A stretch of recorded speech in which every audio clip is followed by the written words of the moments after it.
told you at the beginning, before we started all of this, about a couple important concepts.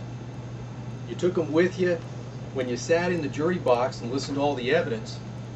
They're here with us now. You're going to take that in with you to the jury room. One of the most important concepts the judge talked about at the beginning, and you may remember it from voir dire, was the presumption of innocence.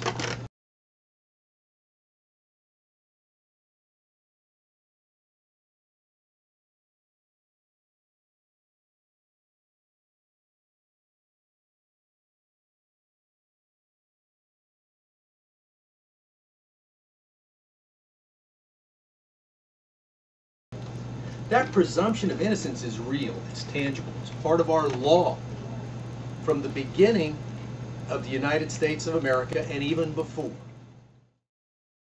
Right? Every accused person is presumed to be innocent. And that is real. That presumption is like a cloak over that person, a protective cloak. And there's only one thing only, that can get through that cloak. And that is the necessary standard of proof in a criminal case that the judge is going to tell you about. And what the judge is going to tell you is that the presumption of innocence is only overcome by proof beyond a reasonable doubt.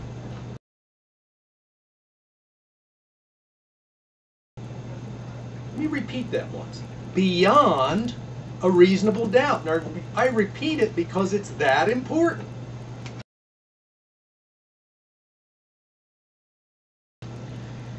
And in thinking about this, put together a chart.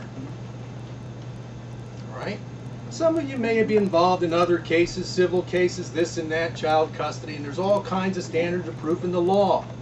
But the judge tells you here it's proof beyond a reasonable doubt. What does that mean? I've got a line here that shows what the presumption of innocence is, like that cloak.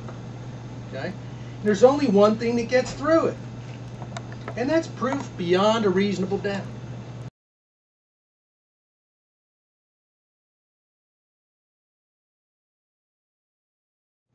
One thing only. Now, you'll notice on the chart, there's some categories here. Scintilla of evidence, that's just a little bit, like an empty, almost like an empty can there, like an empty tuna can. Okay.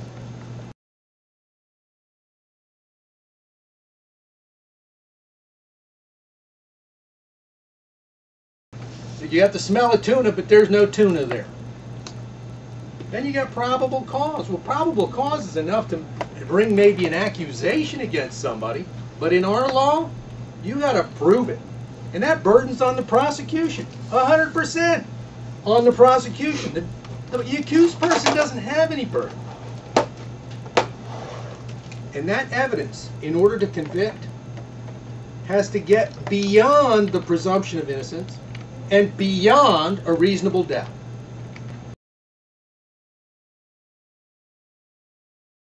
You know what? As I look at this chart, I actually made a mistake on this chart.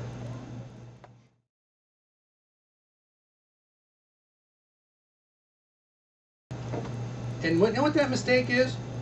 You got a green bar here. Okay? And that green bar might suggest to you, well, geez, okay, it's a green light all the way up, but you know what? It's not. The light isn't green down here below the presumption of innocence. The green light only exists with proof beyond a reasonable doubt.